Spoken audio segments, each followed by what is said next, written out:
Welcome to everyone this morning. I'm Brad Lovelace. I'm from Kansas Department of Wildlife and Parks, and I have the good fortune to chair the WAFA Diversity, Equity, and Inclusion Committee. My co-chairs are, looking at my screen, David Buggs from Texas, Greg Woolley from Oregon, and the person who does all the work, Susan Steffen from Kansas. What we want to talk with you today is a couple different things. And our order is that we're going to first have Dr. James Mason, who we are contracting with using our multi-site grant that we just received, to work to develop and present a survey that all our states in WAFA and Canadian partners have an opportunity to participate in this year.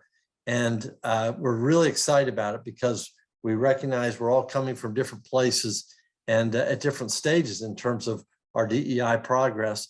And this survey will offer each of us to get a snapshot of where we're at, and then to be able to compare our state, if you choose, to the whole collective WAFA results, and hopefully give you a sense for where you are. And then, of course, what's important is what comes afterwards.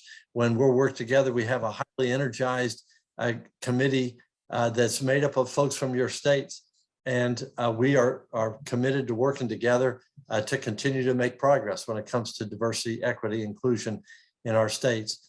A quick note, what I would say by way of introduction is this: you may feel passionately about diversity and equity and inclusion and the importance of it for your agency personally. But even if you don't feel passionate about that or haven't developed that kind of relationship with this important area, I would recommend that you take a look at the business case for diversity, equity, and inclusion, because it's powerful. Prior to my job with Wildlife and Parks, I was over the environmental program for a large Midwestern utility. And one of my responsibilities was ESG reporting. And ESG stands for environmental, social, and governance reporting. And those were reports that big firms were required to do for investors. And environmental speaks for itself. It's environmental compliance and how well a company does with that. The social has to do with how you engage socially, with your constituents.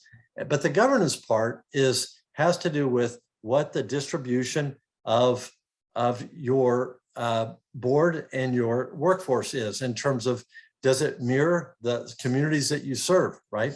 Is everyone represented? Does everybody have a seat at the table?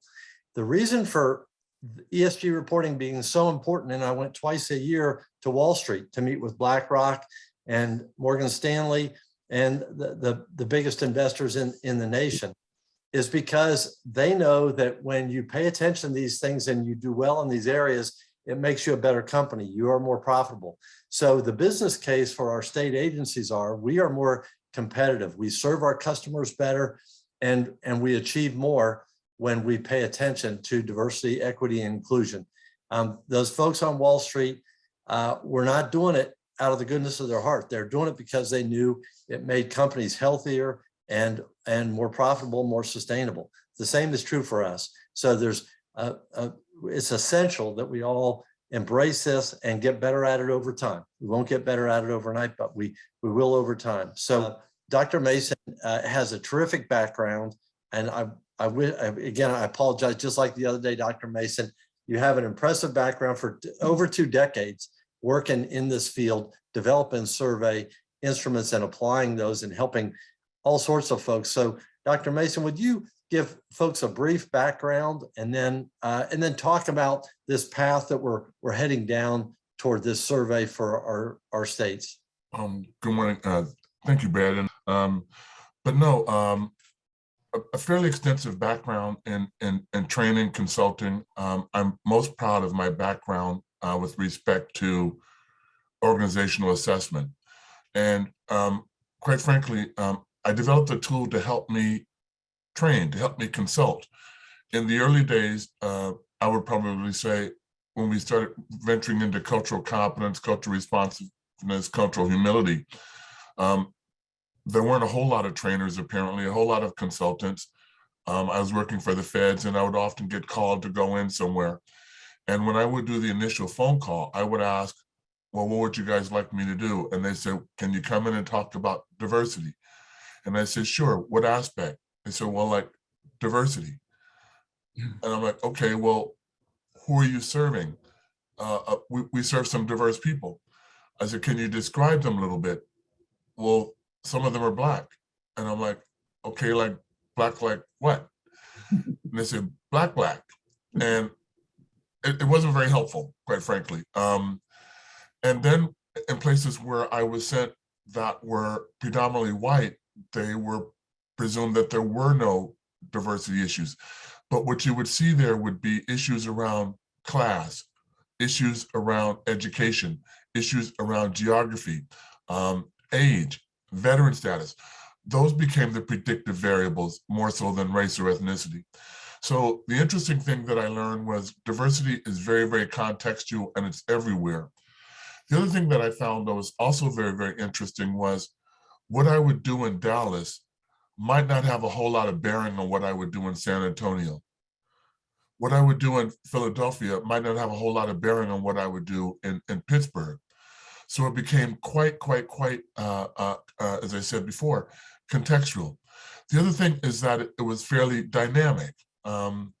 Since I've been working, I've seen a bunch of changes from the Office of Management and Budget. For example, before the 2000 census, if you were biracial, you had to, or multiracial, you had to pick an identity, one side or the other. Prior to 2010, Hispanicity, or being Hispanic, was a race.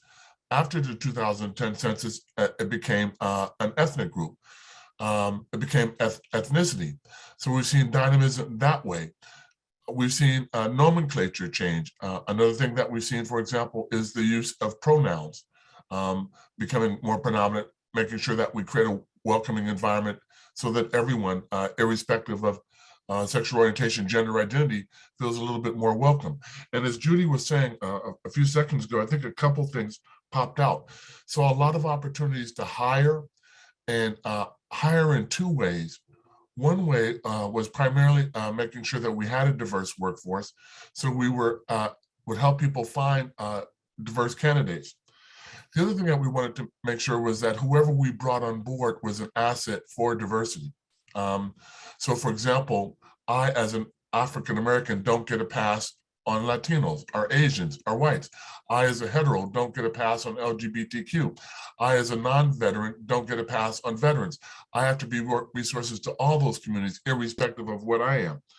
So a big part of hiring a diverse workforce is not only hiring diverse people, but hiring people that are prepared to be that asset. So for example, when I coach people around hiring, I say a standardized question you might pursue is asking people about their willingness, desire, or experience working cross-culturally. So for example, if someone doesn't have that background, they might still have the desire or the willingness to grow in that regard. So we want to understand that anyone can be an asset, anyone can do this game. Something else that Judy said that I wanted to react to was the importance of creating a safe work environment as a rationale for attracting and retaining diverse talent. And we'll talk a little bit about some of the benefits of diversity in that regard. And something else that was implicit in, I think, Judy's comments that I heard was the notion of it being gradual. And I would ask all of you to show yourselves and each other grace. Wherever you are today is where you are today. Be better tomorrow. Often when I would make my initial phone calls, people would tell me that they suck around diversity. And my goal was, that's cool. Then we suck less tomorrow. And I think that's the agenda that we're on. We look at ourselves, we compare ourselves to ourselves over time. And when I say look at ourselves, we can look at ourselves as individuals. We can look at ourselves as organizations or agencies. We can also look at ourselves as a discipline. So when I think about the work that I've done and what I would kind of suggest that we do is grow ourselves. Now, with respect to assessment, I have primarily 7 domains that I look at. The first one is our knowledge of the communities that we serve. And what I found is that if I were to ask most people that I know about census data for their community, for their state, what they would give me would be data not more reflective of the 2020 census, but the 2010 census. And that's been so anecdotal that it's almost research-based at this point for me. And I almost expect it. Further, what I know is they really can't go deep into some of the variables that might predict how they might interact with the community. So just saying someone is white but not knowing educational attainment doesn't really help you a whole lot. Just saying someone is white but not knowing class doesn't really help you a lot. Saying someone is Latino but not knowing generational status or the language spoken at home doesn't really get us to where we need to be. So one of the quickest interventions that I've seen is for us to kind of display census data in our workrooms, our break rooms, our newsletters, just so that we know who we're serving. And we can actually create trend lines looking at 1990 data, 2000 data, 2010 data, 2020 data, and see where we are with the different populations. Are we plateauing? Are we declining? Are we seeing a sharp rise in different languages? All those things become important in how we do our work. So our knowledge of the community is quite important as well, is an area that I've learned to pay a lot of attention to, quite frankly. The other thing that we found when we looked at our knowledge of diverse communities, what we tended to know, again, very, very predictably, we knew the deficits. We knew what was wrong with these communities. We knew the poverty. We knew the lack of education. We knew the substance abuse. Whether it was real or not, we presumed it existed. What we tended not to know were the strengths and resiliencies of these communities. So we didn't know the information networks. We didn't know the natural helping networks. We didn't know the credible voices. We didn't know the belief that the value that a lot of people placed on faith or family, and those possibly being resources for us mobilizing or connecting with these communities. So again, I would suggest that all of us, a quick intervention might be playing around with census data. And it doesn't have to be a geeky process. And if you are near a university, many universities have state population centers where this data is readily available. So you're not necessarily having to create matrices or documents or anything like that. It can simply be downloaded. Many of you work with state agencies that might already have this. Chambers of Commerce often have these data. And kind of anecdotally, something I found to be really, really strange around the diversity area is probably the most informed around diversity in my experience has been the marketing researchers. They know how to prepare products for different niche markets. They've leaned into diversity in a big, big, big way, as well as the Fortune 500. So, and when I think about the Fortune 500, with all due respect, in my experience, they're not doing diversity for the diverse populations. They're doing diversity because it's in their best interest, many for the same reasons that Judy illuminated a few minutes ago. The second area that we will be playing around with is around community or professional engagement.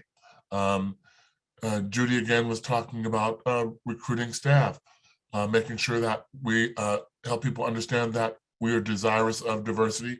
And so part of the way that we might begin to jumpstart that relationship with those communities is by engaging in some of their community events. We might go to the Cinco de Mayos. We might try a powwow. We might try an MLK event. We might try a Pride event. We might try a Veterans Day event. And we might set our little table up and with our little brochures and information and even hiring opportunities. We sit there for a few hours and we engage members and we talk to people. And I think the first time you go to a Cinco de Mayo or the first time you go to a TET event or the first time you go to a powwow, people might look at your table and says, wow, who are they? Why are they here? The second time, it might engender a conversation. By the third time, you might have friends or contacts and feel very, very welcome. The interesting thing is this doesn't have to take 3 years. It doesn't have to take 3 distinct events over a period, annual events. Many communities have more than one celebration a year. Find a way to hone in. Find a way to sponsor a table. It often doesn't cost very much, and you would often be very, very welcome. So understanding opportunities for community engagement on behalf of our organizations is important. From a personal standpoint, if your organization isn't leaning into it, maybe it's something that you do. And maybe you don't go so much to the areas where you are comfortable, but you go to the areas where you might need to grow. So for example, I'm fairly knowledgeable around groups of color. So when I go to diversity events, I tend to do the LGBTQ stuff. I tend to do the disability stuff. I tend to do the generational cohort stuff. I tend to try to grow myself in areas where I know I'm not as good as I want to be. And so what I've done over the years is I've developed my professional network. I started teaching at a university, I think, when I was 22 or 23 years old. And I wanted to be the smartest person around at that point. And then as I began to know academics and see them not from that vantage point of just being so intimidated and inspired and kind of starstruck by academics, but as I saw them in their totality and them being humans and them having failings, I realized that I didn't want to be the smartest person in the world. I didn't want to be like that. I had friends who were very, very smart in a given discipline. And I used to joke, if you turn them around 3 times, they would never find their way home. And that's not to diminish academics or anything like that, but it just helped me knock them off the pedestal I'd placed them on.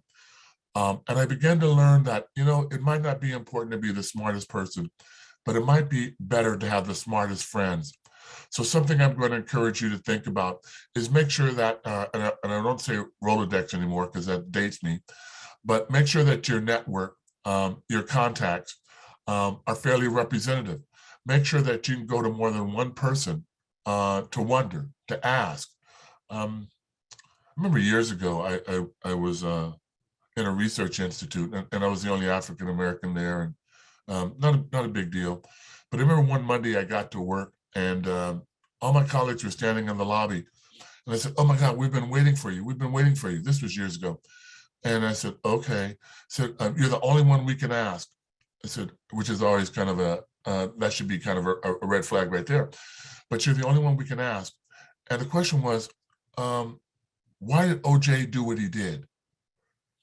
And I was like, I'd be damned. But I was Black then, and I felt compelled to answer. So I just started making stuff up. And I don't know if you ever had this experience when you're making stuff up and it gets kind of good to you.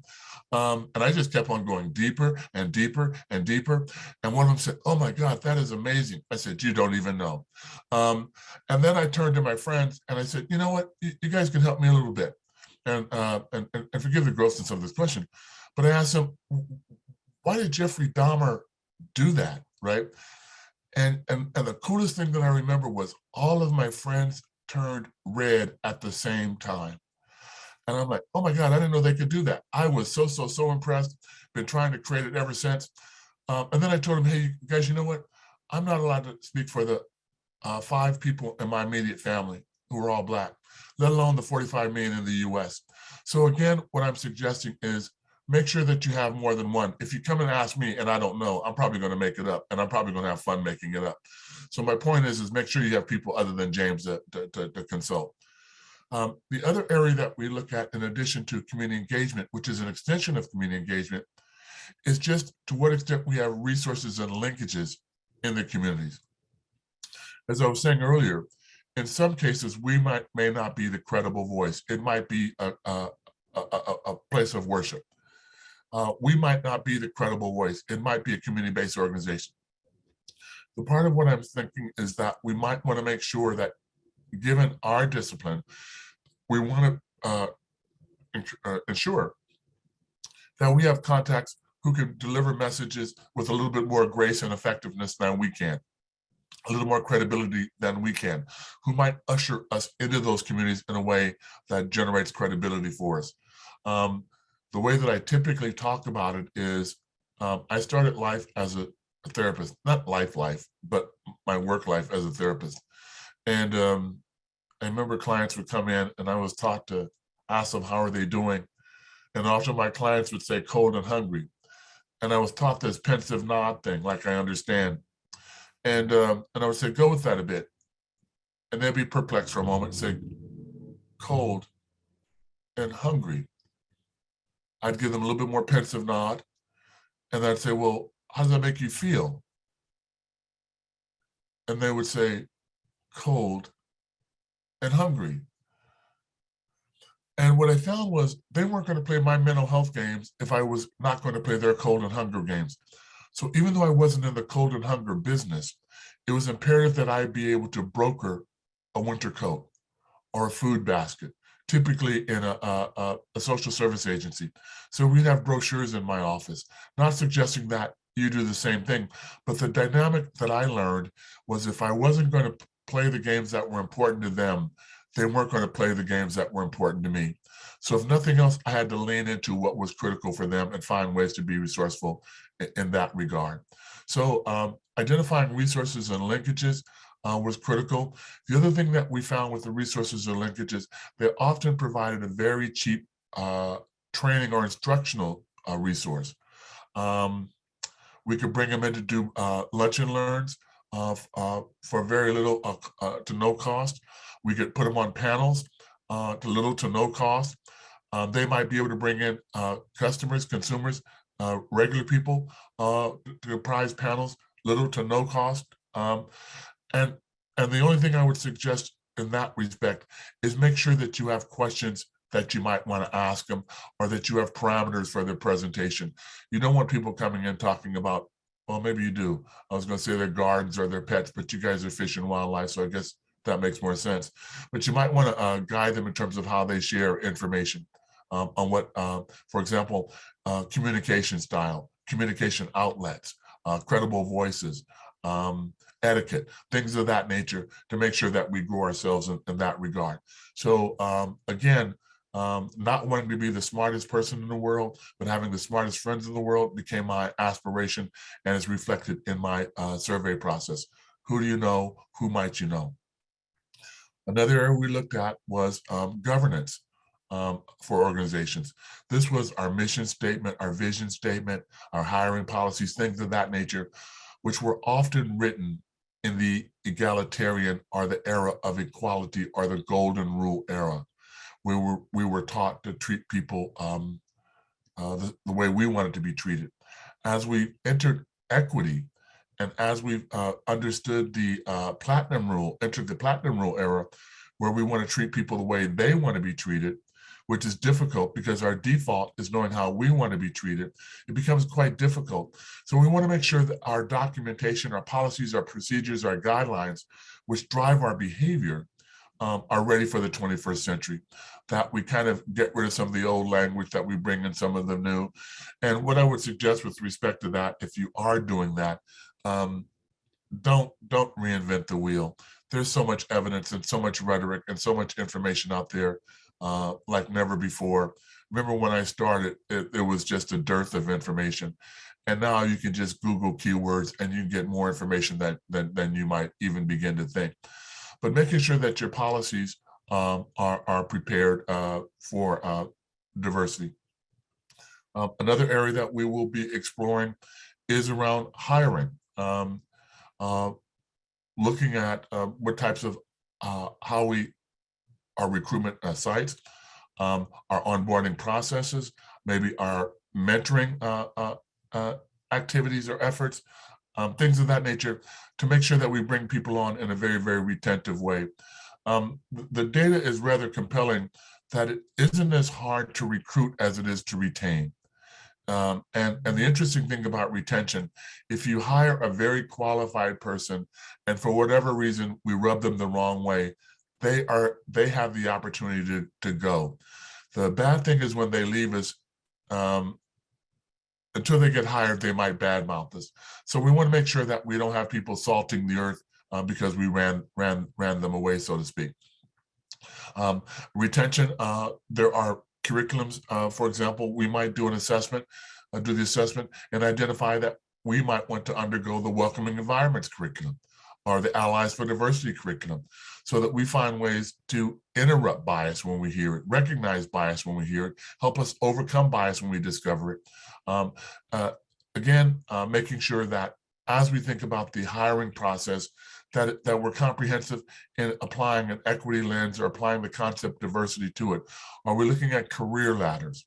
Another interesting area that you might consider, we do it a lot in healthcare, or I do it a lot in healthcare, where there are a lot of populations that are underrepresented in the disciplines, is we do a lot of pipeline activity. For example, I do scholarship writing workshops across the state, particularly in rural areas, communities of color, just to make sure that I can add them to the labor pool for the future.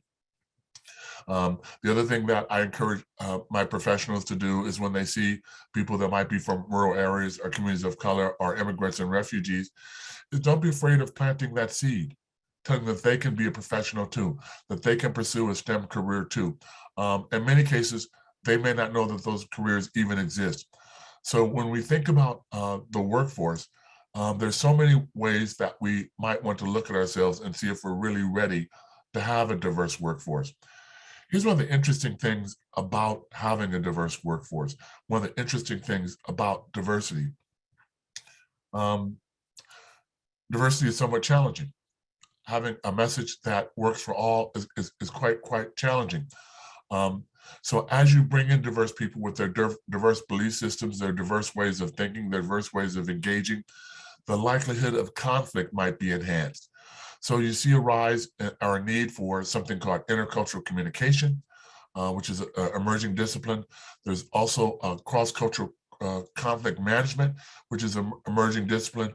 And it's just ways to learn to mediate potential or existing conflicts that people might have around age differences, around difference of thought, things of that nature. And a big part of that is getting people to see what they have in common.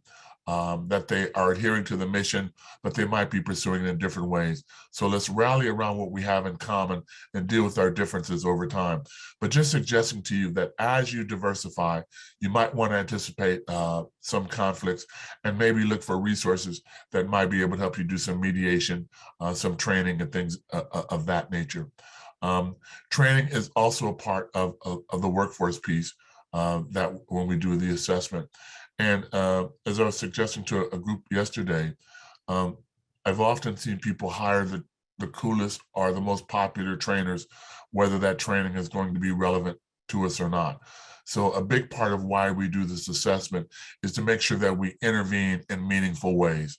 Not to take anything away from anyone, training ability or consulting ability, but make sure you're hiring people that are going to be able to help you and not just are really, really cool. Another area that we look at, help an organizations look at with respect to themselves, is their ability to outreach or network with community, similar to community engagement, but just making sure that we understand the natural helping networks that we might consult. We might want to look at how to message.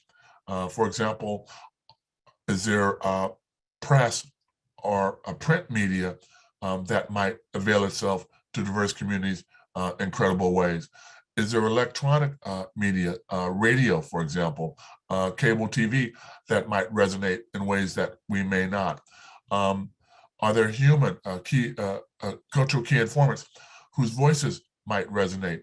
And the other thing is that we want to make sure, and it's good to see some young people in our audience, is to make sure that we're taking advantage of digital platforms that a lot of people avail themselves to like never before. The cell phone is ubiquitous. It's a very common way of getting information out, particularly in healthcare and other disciplines, and it might resonate for us.